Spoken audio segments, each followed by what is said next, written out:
Newest phone and the challenges the company faces. We're joined now by Tao Zhang, the founder and managing director of DAO Ventures. So we understand that thousands of people are attending the Huawei Connect event in Shanghai.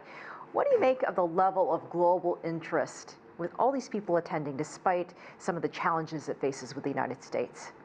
Yeah, I think most of the attendees in Shanghai is still like domestic people.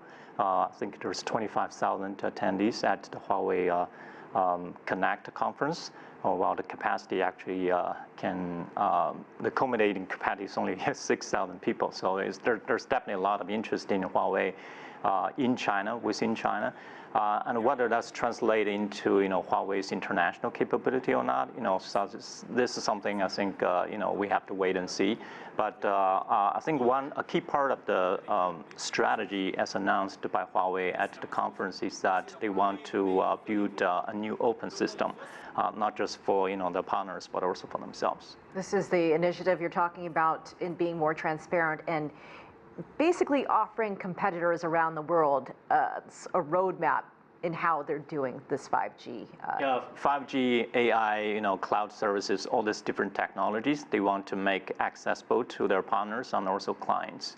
I think a key part of the reason they want to do that is because they potentially could lose access, right, to some of the software services from, say Android, Google apps, on their smartphones, and they may not be able to take advantage of the, like the Android operating system. So they need to develop their own operating system, like Harmony OS, and also hopefully build out their own ecosystem, so they can, based on that, build their own apps and also enable next generation application developers and also solution providers. So the other big splash is the debut of the Mate 30, this new 5G smartphone with 4 cameras on the back compared to the Apple iPhone 11 with only 3 phones.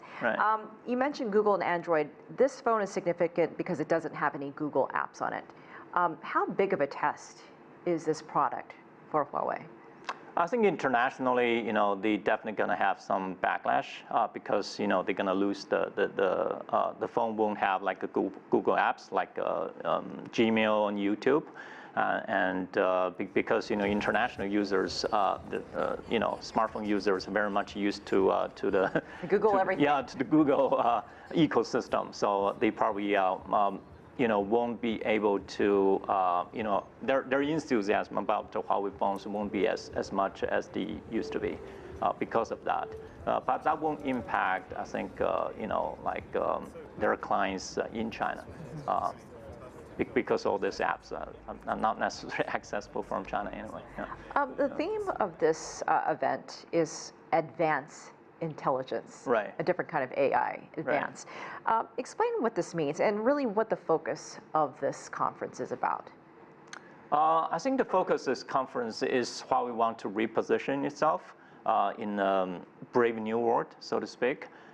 Because they have been put on the blacklist by the entity list by the U.S. government, so they're gonna lose some of the technologies they used to rely on, right? For example, like Android, Google-based ecosystem. So they need to invest in their own ecosystem. So basically, I think what Huawei is trying to do is to go beyond connectivity to become a more like ecosystem builder, integrated solution provider, not just for itself, but also they want to. I think one of the key things they announced at the conference is that over the next 5 years, they're going to invest in $1.5 billion in their developer program. So 5 million developers and also 14,000 independent software vendors. So they want to invest in this ecosystem so they can continue to do business in a significant way. They're looking for people. Right. Tao Zhang, thank you so much for joining us. Yeah. We appreciate it. Thanks for having me.